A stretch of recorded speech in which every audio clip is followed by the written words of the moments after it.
Hey guys, and welcome to another episode of the Kashif Booth podcast. If you're new here, each week I sit down with a guest and we discuss their career so far, the highs and lows, and what's next for them. Today's guest is Kieron Leslie. He is a video editor, content creator, and he specializes mostly in politics. So Kieron, welcome to the show. Kashif, thank you so much for having me on. It's good to connect. Good to have. Yes, it is great to connect. I was just saying before we recorded, we have actually been connected on social media, I'd say particularly TikTok, I would say since last year, I think. Like maybe like 18 months, I think. Something like that. Yeah, something like that. I love Kieron's content. He's always talking about politics. He educates me on so much stuff because, the way the politics is, I've kind of tuned out. Like, I still vote. It's tough out there. It's too much right now. Okay. So Kieron, welcome to the show. Like, how have you found, entering this space as like a content creator within that political world? Because, people are very triggered about politics. It's like arguably one of the number one things that people discuss. So what made you want to kind of make your content lean into that specifically? That's a really interesting question. I think I've always loved politics and talking about politics, watching politics on the news. I got into politics 15 years ago. So it was in the 2010 general election. Okay. And I remember watching the very first TV debate. It was on ITV in Manchester. And I watched it, the whole thing, 90 minutes. And I just remember being mesmerized. I was like, wow, this is like so fascinating. So I think that's when I properly got the political bug, and I've just been following it ever since. And now I think the last 10 years I've been following US politics ever since Trump came down the escalator. That's another like wild memory for me because it was after my GCSE exams. So, that whole period of growing up has been under Trump. And so I've always found US politics fascinating, and I really wanted a outlet to talk about it. So being able to talk about it on TikTok. I had a podcast in a past life quite a while ago as well. Mm-hmm. So, talking about it, just, it's a really exciting thing for me to do, to sort of get my thoughts across. And it's also great to look back and see what the big things were, a year ago, 2 years ago. Mm-hmm. It's like a time capsule to see what was going on at the time and how things have changed since then. Mm-hmm. That's really good because it's funny, like the year you got into politics was the year I did as well, because that was 2010 was the year I was able to finally vote for the first time. So I really was like doing research and really knowing that my vote mattered, and I remember during that time I was in college and I was getting ready to go to university, and I was very much Lib Dem. Like I was going to vote for Lib Dem. I was very much like, forget Labour. Tony Blair messed up. Yeah. What's his name? Gordon Brown was looking a mess. Do you remember hit the whole huge scandal when he called that woman a bigot? Do you remember? And they caught him on mic and it was this whole thing. And it was just like, this man is not going to win, and then the Conservatives, they were kind of like really, they were just leading the polls. And I found it, I don't know if you remember, on the cover of Daily Mail, they, do you remember Barack Obama had his campaign, like, we are the change we are looking for. And then they kind of did this kind of like red, white and blue kind of animated image of him.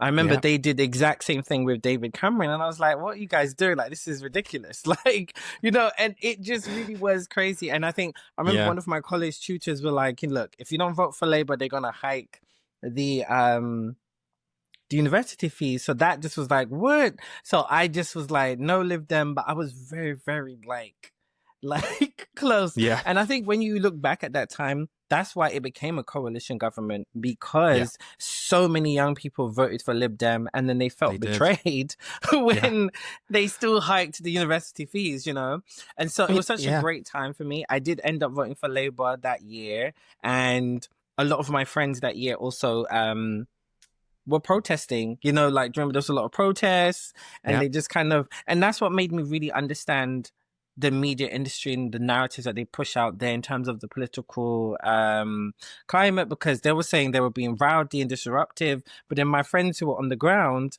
They were just like, that is not what happened. We were having a Yeah. peaceful protest, and these guys were getting trigger happy with their battens and were ready to beat people for no reason. So it was such an interesting time. And I think that was I can understand why like you kind of leaned into it more. So when it comes to like politics, did you study politics at like college, uni as well?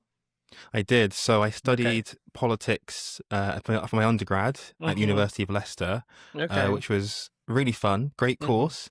Um, Learned a lot. I mean, I thought I knew coming into that degree that I knew everything because I did A-level Okay. politics, and Mm-hmm.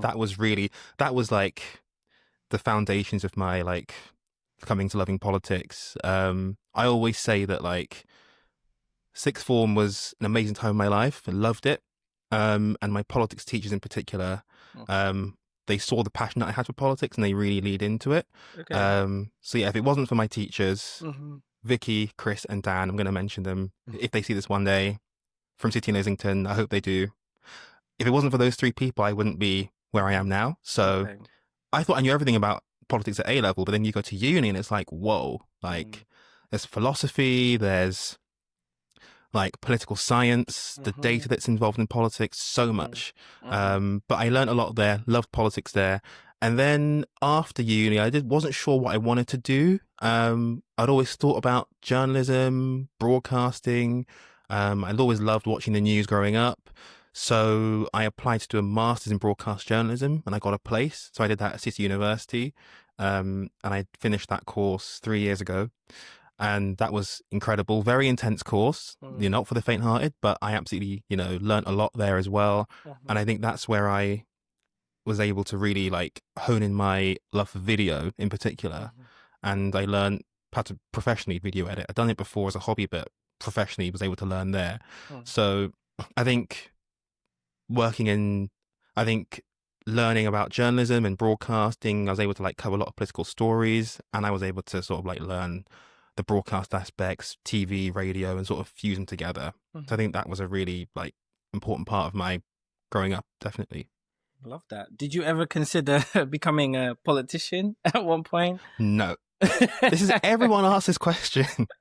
Everyone asks this question, Mm-hmm. and it's always been a no. Mm. Never. I would never become. I would be a terrible politician. I just Why? don't. Why do you think it'd be terrible? Because I got in. The thing that I got into politics for was it was actually elections. Really, as I told you Mm. about 2010. Elections is what I follow the most, and so I'm not really a campaigner as such. I'm not really like an issues person. I'm more of an elections person and analyzing results. And so Mm-hmm. Okay. I don't think I'd be a good politician in that regard. It's not Mm-hmm. something I'm really interested. I mean, you can never say never, but Mm-hmm. at the moment, unlikely. Okay.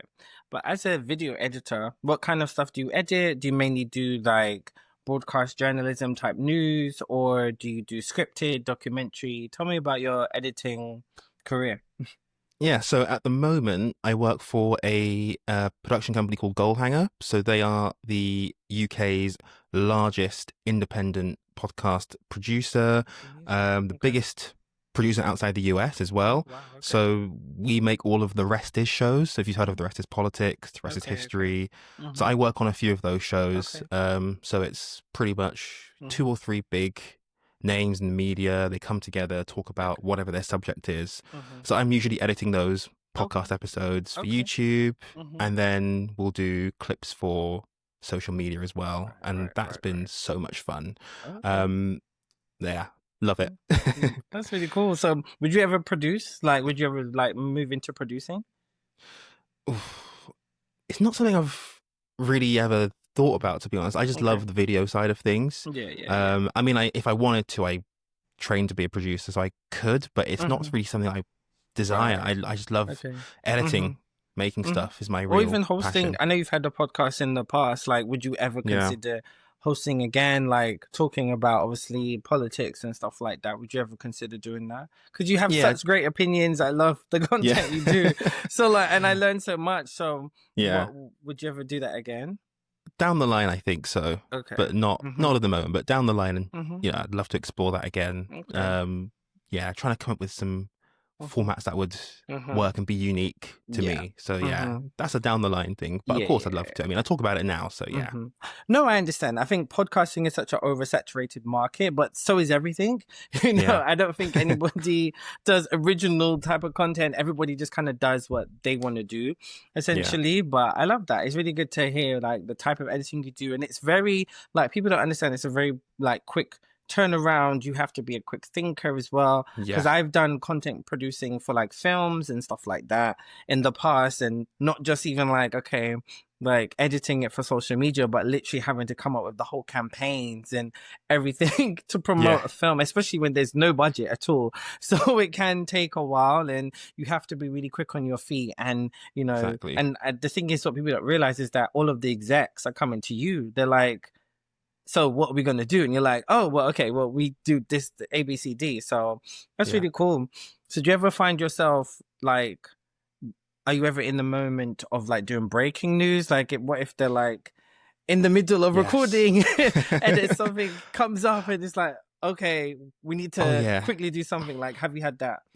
happens all the time. Mm. So usually we will either um if something happens during a record, we'll very Okay. quickly script some extra lines. Mm-hmm, So we'll mm-hmm. put it at the start of an episode, or we will record inserts afterwards. So like I Right. could be halfway through an edit and Mm-hmm. then something breaks. Yeah. So then everyone quickly jumps on, we record Mm-hmm. a few lines, chuck it at the start. Good. And if there's like crazy news, whether it be evenings, Mm-hmm. weekends, everyone jumps on, get the record done, get the edit out Okay. as fast as Mm-hmm. possible. It's always, we're always Mm-hmm. ready to go if anything breaks, and that makes Okay. it really fun. Mm-hmm. And the people really want to see what our hosts have to say about things. So Mm-hmm. people are always like Mm-hmm. coming to us first, and so Okay. we're always there trying to give them the content that they Yeah, want. yeah, yeah. Okay. Because it's funny you say that you're just behind the camera because like I think like when I watch your videos automatically assumed broadcast journalist like as Yeah. soon as because you're so I just love the way you host. It's very like traditional broadcast like journalism like 101. So how did you ever Yeah. get any training to know how to do this, or is it just something you picked up by watching loads of like journalists in the past?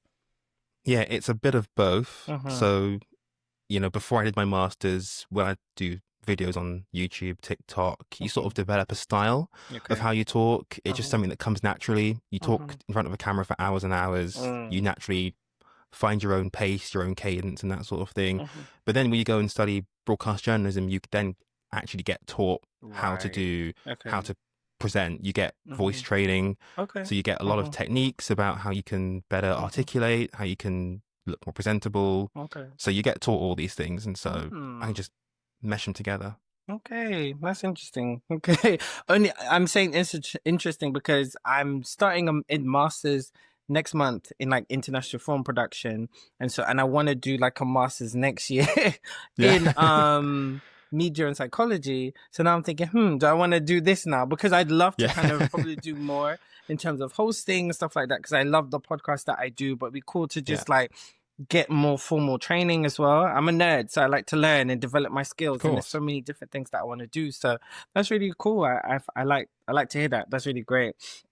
One thing I will say, you did a video recently at Wimbledon. I was incredibly Yes. jealous because I've not been to Wimbledon, okay? And you had the strawberries and cream, and I think your video did so well. I was just like, I think I commented like jealous. I wish I was there because I love tennis so much, and like every year I try to go to Wimbledon. So what was Well, Wimbledon like? And who did so you get to see play? so I have to say, first Hmm. off, it was my first time applying in the ballot. You know what? Let's end this interview right now, okay? Listen, it's just the way it is, man. It's just the way it is. He I got was past very his lucky. favorites. It's okay. It's okay. Look, what can I say? Dedicated fan. No, literally, it was my first time because every single year for the Hmm. last 10 years, I've been like, I'm going to apply, I'm going to apply, I'm going to apply, and never get around to it. So last year, I was like, this is it. It's going to happen. I'm going to apply, Hmm. set the reminders, got the email alerts, Hmm. and then somehow got tickets. I went to Centre Court, which is Oh my! amazing. Yeah. Wow! Wow. So I Okay. was on centre court. It was Mhm. day one of Wimbledon, Mhm. which everyone says is the best day to go to, I guess, Mhm. other than the final. Okay. And I got to see Carlos Alcaraz. I know. I'm just every time. It's just like it's just getting worse and worse for you, isn't it? I'm It sorry. is. It Um, is. It is. yeah, Carlos was. Well, look, Carlos Wow. on that day, he wasn't perfect. You know, that match he was against Fabio Finini, Oh, and okay. that was Fabio Finini's last ever Wimbledon. Yes. But Yes. right, but Alcaraz, he just was not on good form at all. So I he very remember. nearly got knocked out. Went to five Mhm. sets. I was on the edge of my seats. Just if he had lost Yes. that, I would have demanded a refund because that would have just been a disaster. Like what the heck are you playing at? Mhm. But he pulled it through. And it was Yeah. amazing. I went with my friend, and we had the best Mhm. time. So we got there nice and early. I went Mhm. straight to the hot dog stall, the sausage Oh, grill. I didn't know there was a hot dog Incredible. stall there. Okay. There is sausage grill. It's amazing. Oh, It's really good. wow. And Okay. then yeah, and then we got the strawberries and cream, which is, Mhm. listen, it's just Yeah. tradition. How It's is just it? Does it amazing. live up to the hype? Please. So I think it lives Mhm. the strawberries themselves, top tier. Uh-huh. Strawberries Okay. and cream Okay. as a dish, I'm not quite sure how it was founded. I mean, it wouldn't be my Mhm. first instinct to put strawberries and cream together, Mhm. Mhm. but I think it was really nice. I enjoyed it. Okay. And Okay. the strawberries, you will not find a bad strawberry anywhere. They're proper top tier, Okay. Tesco could Okay. never, you know, Not even taste the difference. Not even taste the not even difference. taste different. Nope. Wait, no, Nope. no. Wait, that's Sainsbury's. Not even Tesco's finest. You know. Not even Tesco finest. I'm so sorry. Okay. Nope. Okay. Doesn't work. Okay. Well, I feel like we're becoming friends. So if Listen, you get it next year, I'd love to be there. I'll hit you up. I'll hit you up. I'll hit Okay. you up. I love that. It is great. It's amazing. Okay, amazing, amazing. That's so cool. That's so cool. So, I mean, I would love to get your now opinion on like the political climate. Like, let's get into the, nitty gritty of what's going on in the Let's do it. UK. So, with Keir Starmer, our current Prime Minister, and Kemi Badenoch. Is that how I said it right? Yeah, okay, Badenoch. yeah, Badenoch. There we go. Um, what's your kind of opinion on what the current climate is like? Where do you think we're going as as a country at the moment? Oh, Because we're not wow. going in the right direction, that's for sure. Um, I don't know which way we're going, but it ain't the right one. Gosh. Look, so overall, I think the political Mm-hmm. climate it's quite fragmented and it Mm-hmm. feels very directionless. So there's a lot going on, a lot of moving parts. The big theme at the moment, everyone's talking about reform. I'm sorry to bring them Mm-hmm. up this early in the interview, but that's what everyone's talking about. And it's, to an extent, well, is it really justified? They have five MPs, the leader's a big character. Um, Everyone's talking about them because look, they're leading in the polls somehow. And if the polling data that we see is replicated at the next election, then they will win. Now, I think it's Mm-hmm. unlikely at this stage. I'm not making a prediction, but it's unlikely because of our political system. The electoral system is first past the post. They would need to have a lot of concentrated support in certain areas to break through. And historically, that party hasn't really been able to do that. So Okay. it's hard to tell where we're going in terms of election wise, but I think they're getting all the attention. I think unfairly. There are other parties, the Lib Dems, your favourites, they have got literally over 70 MPs. They get zero Mm-hmm. airtime, Mm-hmm. which I Zero. think is ridiculous. Mm-hmm. Um, so that's the broad situation, I think, where we are. If you Mm-hmm. want to talk about the government, Keir Mm-hmm. Starmer's first year in office, not the Mm-hmm. finest start. I think Keir Mm-hmm. Starmer's problems boil down to one word: communication. Number 10 Mm-hmm. is terrible at communicating. I mean, whoever, look, I mean, I just don't understand who is running the comms there and why they haven't got their act together because it doesn't make Mm-hmm. any sense whatsoever. They're not talking about what they're doing. They are actually Yeah. doing a fair few things. they're reforming the planning system, want to build more houses. That's going to be very important. Yeah. Things like expanding Heathrow, controversial, but will be good for the economy. Mm-hmm. They're doing things in education, that sort of thing, breakfast clubs. There's actually doing quite a lot of stuff, but they're just not Yeah. getting it across. Part of that is Keir Starmer, you don't really have a charismatic leader who can use the force of his Yeah. nature Yeah. to get things Mm-hmm. done. But also the number 10 operation is just lacking big time. Mm-hmm. If you compare Keir Starmer to Donald Trump communication wise, I mean, it's a night and day. I mean, the social media Yeah. with Trump is just Mm-hmm. insane. And Trump himself, Insane. he Mm-hmm. understands the news agenda. One of the Yeah. problems with Keir Starmer, yes, he's he's a technocrat, he's a lawyer, he's a Mm-hmm. details man. These are all good qualities in the prime minister. Mm-hmm. But the issue is he doesn't know how to communicate. He's not a politician. Mm-hmm. It's a similar problem to Rishi Sunak. Rishi Sunak wasn't a politician either. He's a banker. So Yeah. that's why in the last election, a lot of people saying, are these two really our choices? Neither of them are politicians. Neither of them are great communicators. Mm-hmm. So if Mm-hmm. you have Keir Starmer now, he's come into government. The economic situation in the UK is dire. 22 million pound, Abysmal. 22 billion pound black hole. You've got to find the money from somewhere. You're going to have to take tough decisions.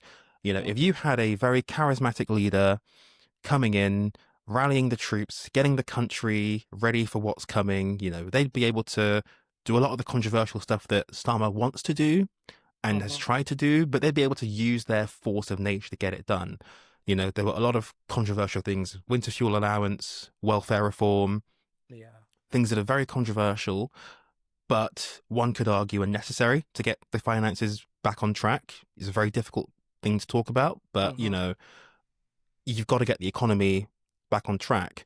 If you had a charismatic leader who understood his party and who understood, how to convince people, how to persuade people and bring people along with him, he'd be in a much better position. The problem is he Yeah. just can't do that. So he comes into government 3 weeks after the election, he scraps winter fuel payment out of nowhere.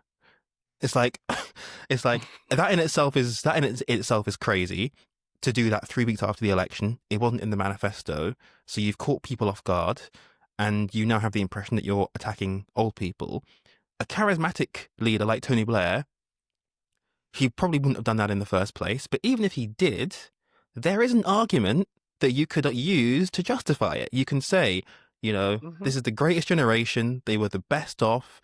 We now have young Yeah. people who are struggling to get on the property ladder, who can't buy houses, who are ending up in tens of thousands of debt. We owe it to the next generation to support them. So Mm-hmm. he could have come out and made the case. But of Yeah. course, Keir Starmer Mm-hmm. just can't do that. The Yeah. welfare reform stuff, the rebellion, just, I think it's really important to spell this out, right? We're only a year Mm-hmm. into his premiership and we're having Mm-hmm. rebellions of like possibly hundreds of MPs against the government. Mm-hmm. I mean, this is Mm-hmm. unprecedented. Yeah. And that Yeah. is a communications failure. That is a communications failure. That Mm-hmm. is the government, Keir Starmer, his advisors not understanding what the backbenchers are thinking Mm-hmm. and just not talking to them.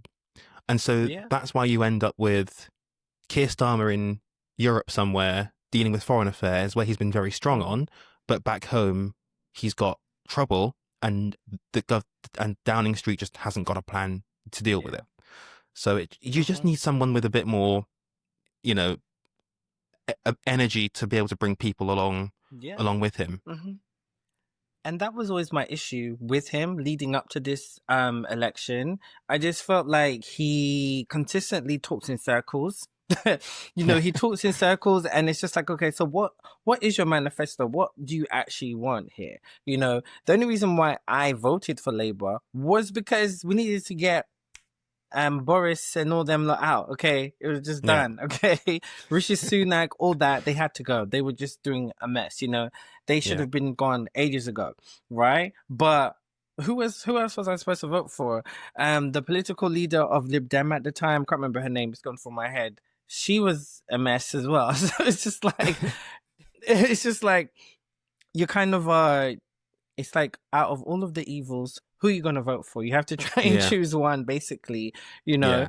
And I wanted to ask you, like, so in terms of like the growing number of people who are like joining Jeremy Corbyn's party, you Yeah. know, what is your thoughts on that? Like, do you feel like that could really shake things up for the next upcoming election? Do you really feel like, okay, outside of the big three, you know, like this could really make a dent? Like, what's your thoughts on that? Yeah, it's interesting. There's potential for it to shake things up, but Uh-huh. there's also the argument that a lot of the folks who are disillusioned with Labour have already sort of Uh-huh. drifted away from them. So it's Okay. interesting to see how many more people Uh-huh. Corbyn's party and Zara Sultana's party can actually peel away. Is it Okay. actually a credible threat? Potentially. I mean, I think it's still Uh-huh. too early to say. Right. Um, Uh-huh. a lot of the Corbyn stuff is some of it is disillusionment with Labour because a lot of people think that they're not left wing enough. A Okay. lot of it is obviously related to what's going on in the Middle East. So Uh-huh. depending on how that plays out, if that resolves itself or if it doesn't resolve itself, I think that will determine how forceful it is. Um, Okay. but I think it's still too early to say. I think Uh-huh. there is evidence that it could take some votes from Labour. I think the Uh-huh. bigger threat to Labour is still reform, though.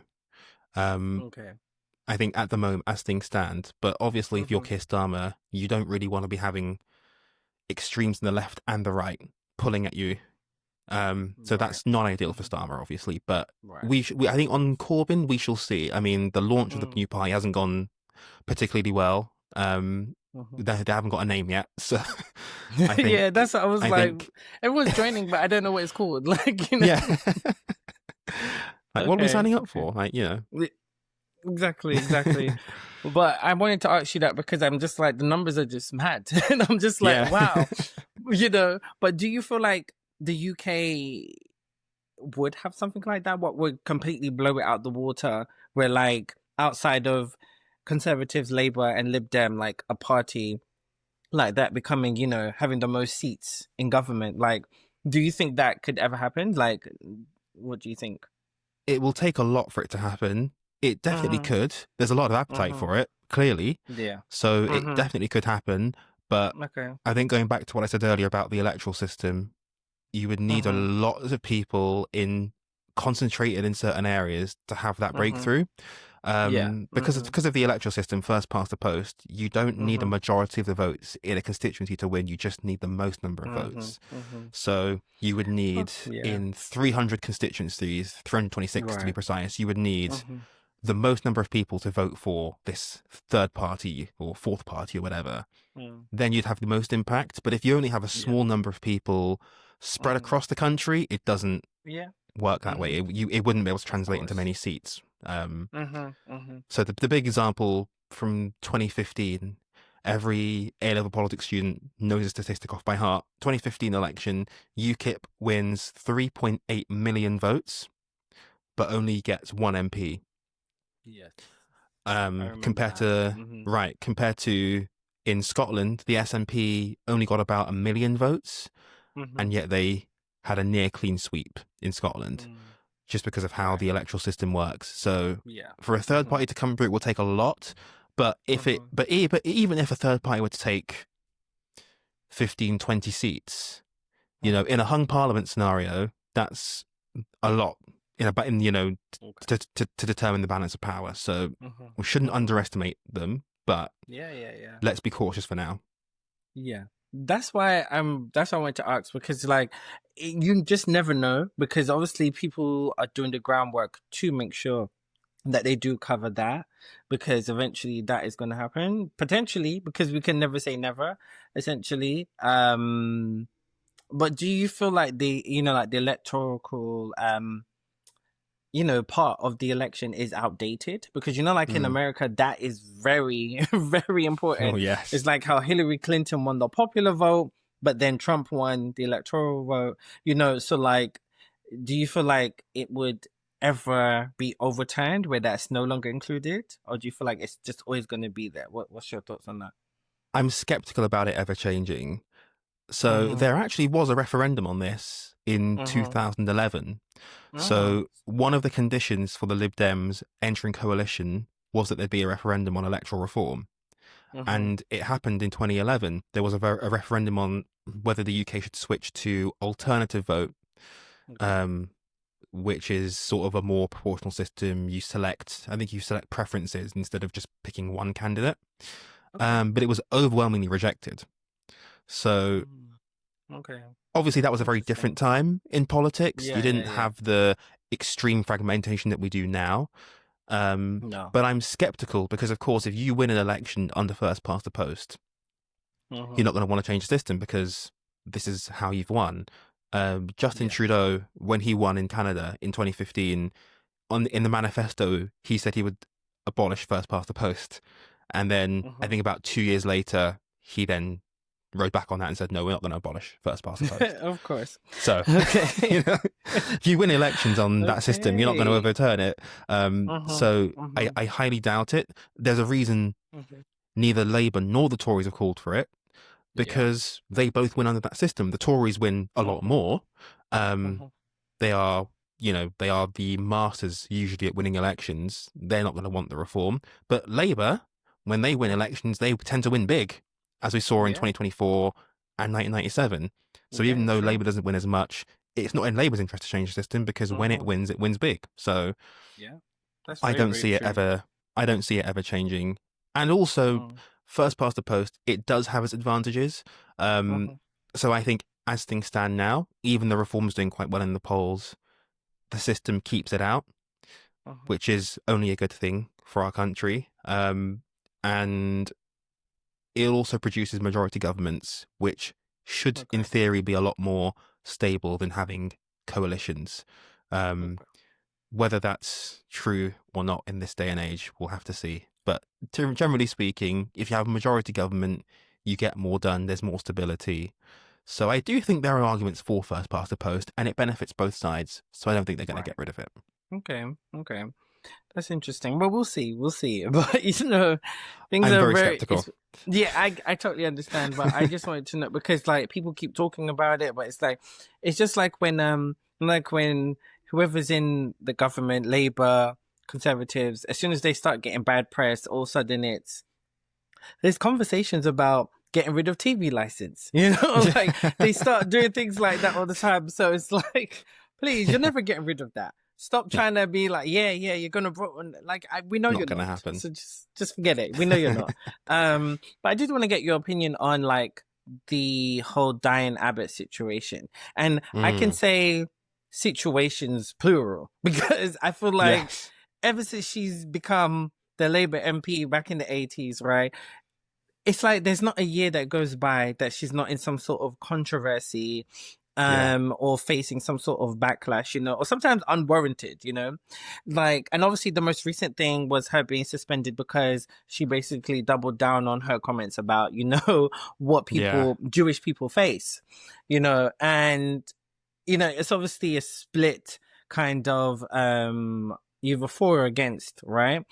So, what is your kind of thoughts on the whole Diane Abbott situation? Like, why do you feel like she's kind of constantly at Yeah.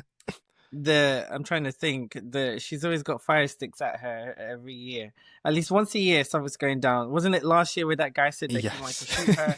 Like, like, Oh gosh, yes. Yes. like The so. guy said the guy said that he wanted to shoot her. I think that was, yeah. Gosh.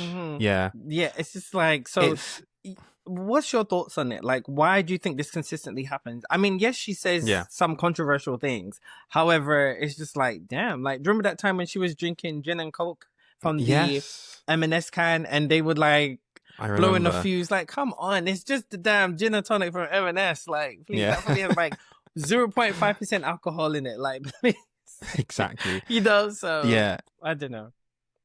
Let me I'll answer this from a Hmm. broad bird's eye perspective as to why I think this is the case. I Okay. think it's because, well, first of all, she's made history. She's the first black woman MP. So Hmm. obviously with that is going to come scrutiny, Yeah. unfair scrutiny. Mm-hmm.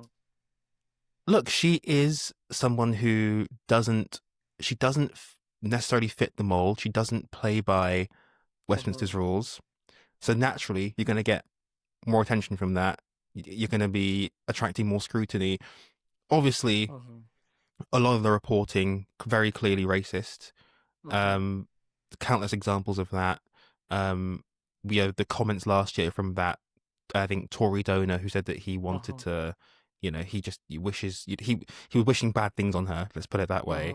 Mm-hmm. There is very clear vitriol racism towards her. Um, so she will naturally face criticism because of that. And Mm-hmm. she just doesn't really. She's very unapologetic about it. So Mm-hmm. she's in a position where she is trying to represent her constituents in the way that Yeah. she feels best. But Mm-hmm. yeah, it's just what was it? There was a study done that she was the most racially abused MP in Parliament, like on social media. Mm-hmm. Yeah, it's just awful. It's Yeah. truly awful. It's really hard to Mm-hmm. watch sometimes, and it's Mm-hmm. also been hard to see. Even Keir Starmer, their neighbouring MPs, but there was Yeah. definitely, I think, last year an element of there was a whole drama about her selection, whether she'd be selected as an MP or not, and there was a lot of just really bad treatment as an Mm-hmm. individual from the leadership towards her. It was just Mm-hmm. very, very, yeah, very, very poor on his part.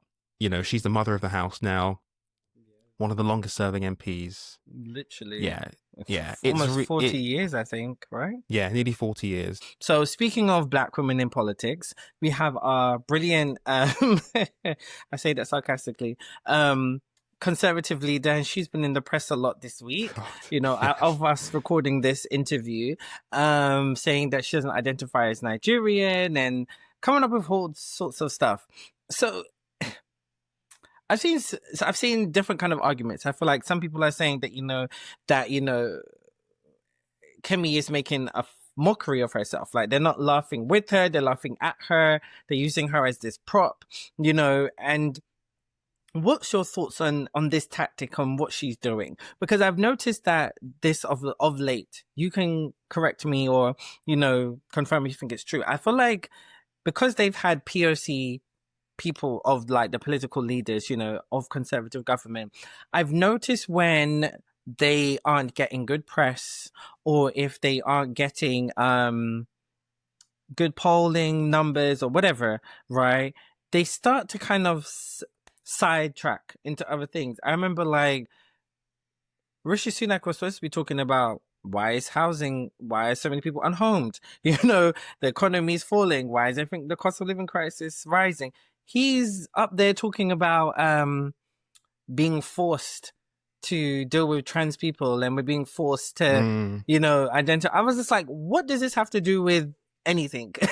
yeah, I just feel like, I was like, come again? Like, why yeah, are you talking about that? There's way more important things than trans people and people who are non-binary. I was very confused. And now you've got Kemi talking about, oh, she's not Nigerian and blah, blah, blah. If that's the case, she should have changed her name, right? So if we want to start yeah. there, right? So like, what do you think is like, what do you think her purpose was saying this? And like, and even her saying, I think was it a few months ago where she was saying that Britain don't owe people like, what's it called? Like, what's the word? It's gone from my head.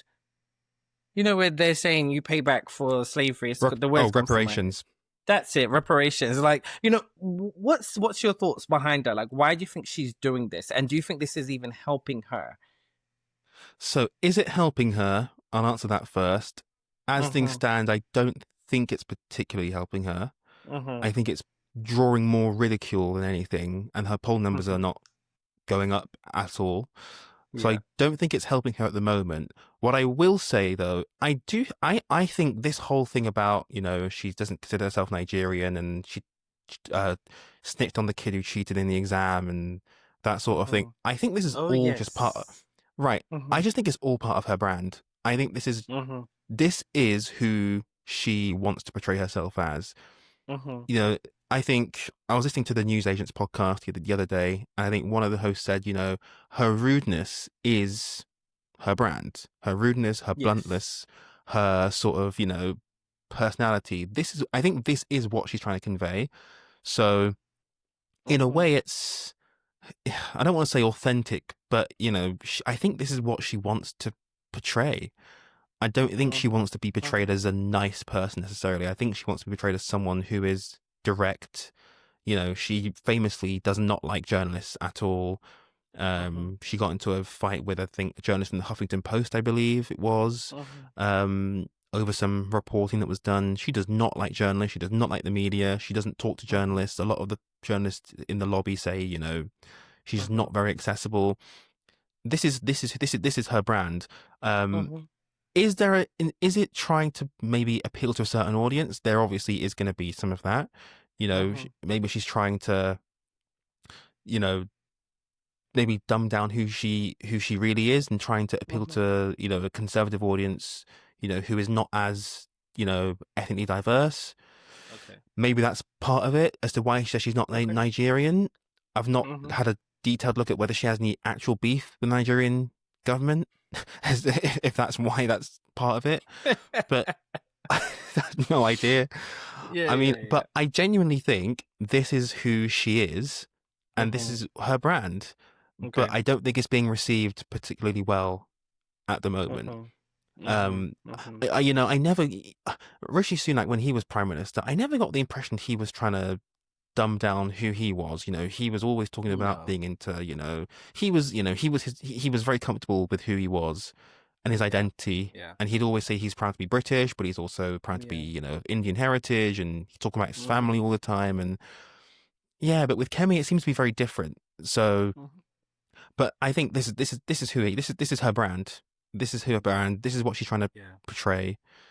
But I don't, as things stand, it's unclear that it's actually Mm-hmm. gaining ground because she's not, as a leader, she's just not cutting through with the Mm-hmm. public, Mm-hmm. Mm-hmm. because of the threat from reform on the right. So Yeah. she's being outflanked on the right. She can't really have a clear path to sort of like get her views across. It's already being leader of the opposition. It's already a very tough job, but Mm-hmm. if she doesn't want to talk to the press, she's deliberately not coming out with concrete policy ideas yet. She's Mm-hmm. making things a lot harder for herself if she wants to break through. Mm-hmm. And Mm-hmm. coming out with these Mm-hmm. sound bites, feeding into the culture Yeah. war, I don't think people are Mm-hmm. taking it very seriously. I think also it's just like you're saying that you don't identify as Nigerian, you identify as just British. I think that's what she said. Yeah, And that's fine.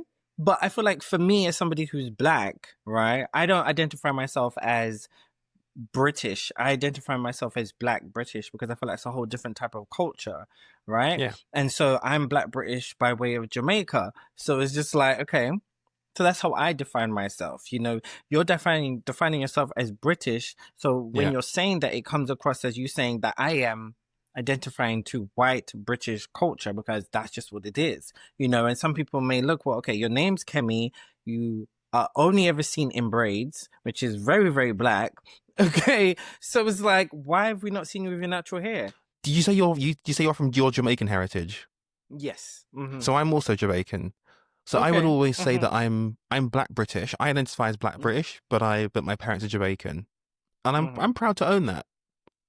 So I don't know. Again, as I say, I don't know what the beef is with why Mm-hmm. she's. I don't know what the beef with Nigeria is. But Yeah. most people that Yeah. I see, they're always proud to own their heritage. So Exactly. I think Mm-hmm. there's something going on there, which I think is probably not worth us speculating. But Mm-hmm. look, she's direct. She answers questions. You know, I don't think it's working for her though. She's not cutting through. She needs to come up with a policy plan that will cut Yeah. through, but it's just not Mm-hmm. working at the moment. Yeah, exactly. But I don't know. Good luck to her.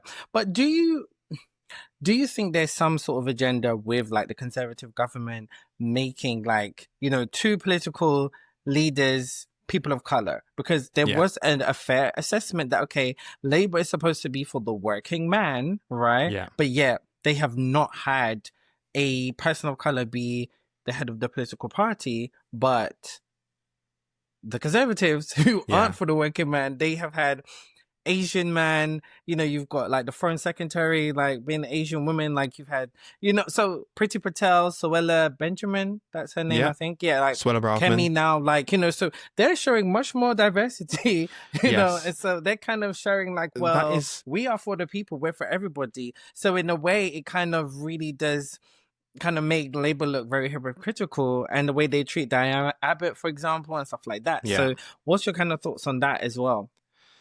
Oh, this. I think this could be a whole other podcast in itself.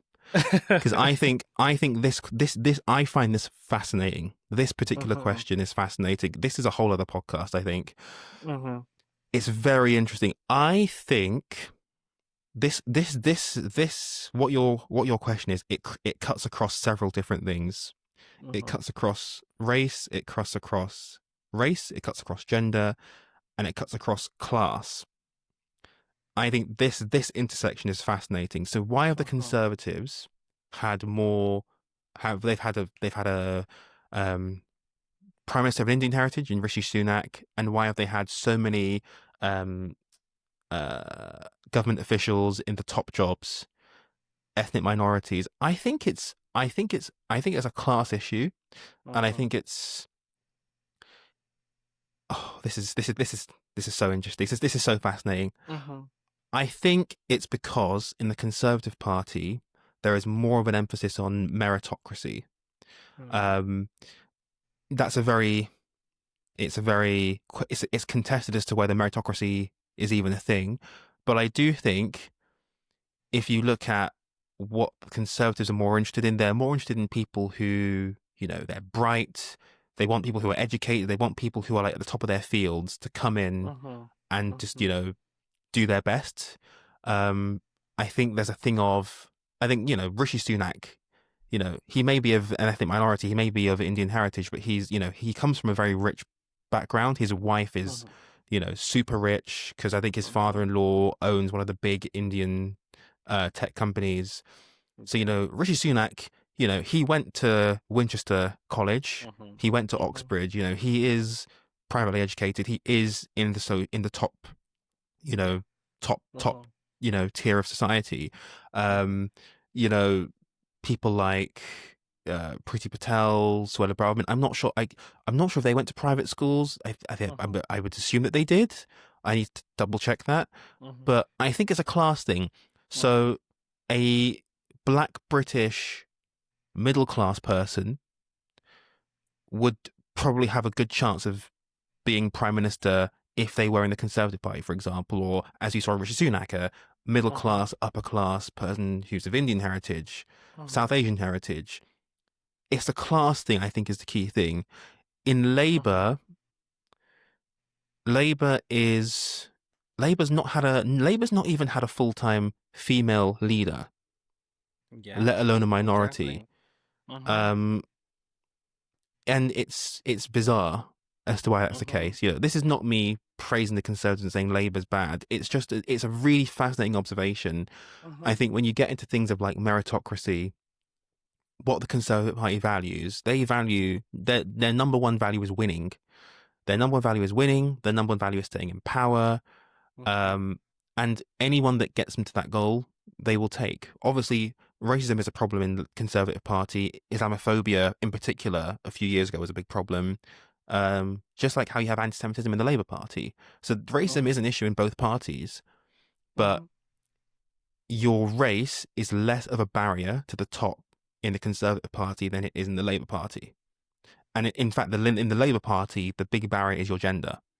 Mm-hmm. um, because you have quite a few women. There, the cabinet is actually, I think, around the 50-50 split. Yeah. More women in the top jobs now. You have our first female chancellor in Rachel Reeves, and Rachel Reeves is, she's faced a lot of criticism, but she's Mm-hmm. actually very qualified for the job, and she's much more qualified than someone like George Osborne. I don't think George Mm-hmm. Osborne even studied economics or finance, but Rachel Reeves Wow. has. So Mm. a lot of the reporting on Rachel Reeves is very, very sexist. Um, Mm-hmm. but I think still, if you're a woman in the Labour Party trying to get ahead, you're going to have a much tougher time than if you're in the Tory Party. You know, I think I always said before Rishi became prime minister, I always thought the first ethnic minority prime minister would be a conservative. Just makes more sense. If you are an ethnic minority out there, if you want to be prime minister, do not waste your time in the Labour Party, because that is going to be a bureaucratic nightmare. There's going to be, you're not going to get anywhere. I mean, David Lammy's only just got to the top as foreign secretary, but it's a very long road. If you want to get ahead, and if you are a minority person, if you're ruthless and you want to get to the top of politics, join the Tory party. That is where you're going to get the most success. It seems like a contradiction, but this is a topic that could be a 5-hour podcast. But it's, that's a very simplistic explanation. But, the Tories are more ruthless. They will do what it takes to get to the top. They will, there's obviously, the thing with the Tories is, yes, they are trying to appeal to a wide range of people, but they are always interested in the upper classes. Conservatism is always interested, no matter how good, some strands of conservatism might be, centrist conservatives. It's all about preserving the ruling class at the end of the day. Even if you have Kemi Badenoch as the figurehead, that party is about preserving the ruling class. It is about, preserving the landlords, the rulers, those at the top, the asset owners. At the end of the day, that's what that party's about. Even if Kemi Badenoch is the softer face of that, doesn't matter. Doesn't matter if James Cleverly's the foreign secretary, Rishi Sunak, Kwasi Kwarteng, it's still the party of the ruling class. But if you are a politician, you want to get ahead, and if you're a minority, you will have a lot more success in the Tory party. You won't, there is racism, but I don't think you will necessarily be held back, to get to the top. And it's clear. It's clear. And I think, there is an issue with Labour. I think it's an issue more with gender in the Labour Party. But, but that I say is I can go away, do some proper digging, and then come back and talk about that, because, the social class aspect is fascinating. Definitely. And I love that you've made that point, because I never thought of that. I've just always found it so fascinating that, conservatives have more POC people, women. You think about Margaret Thatcher, for goodness sake. Come on. They've had 3 female prime ministers. Do you get what I mean? That's crazy. So well, I mean, really, it's 2. Really, it's 2. It's really 2. Liz Truss, listen, she was just, that was cover. That was just her playing about, for a bit. So it's fascinating, and I think social class is it, and I've not even thought of that. So I think that's a really good answer. Well, Kieron, I feel like we could talk for politics forever, and I actually want to ask you more questions about US politics. So if you are down, I'd love to do a part 2, because I'd love to get your whole take on Trump and that whole thing with, Kamala Harris losing, and I'd love to pick your brain about how it's very interesting how Trump has always beaten women and not men when it comes to the election. But that's a whole nother conversation. We can do a whole hour just on that. So if you're down, I'd love to do a part 2. Absolutely. Yes. Well, Kieron, where can people find you to stay up to date with your commentary videos and stuff like that as well? You can find me, I'm mainly on TikTok, so I post about UK politics and other stuff on my main TikTok account at Kieron Leslie, or if you want US politics specific content, I am at Kieron USA on TikTok. Perfect. Well, Kieron, thanks again for coming on the show. It was great speaking to you and just picking your brain about politics and more about what you do. So yeah, definitely I'll be in touch. I want to talk to you more. There's so much more to cover. So guys, thank you for joining me on this episode. You can follow me all on my socials. You know them. There's a bunch of them. Stay tuned for new episodes coming soon.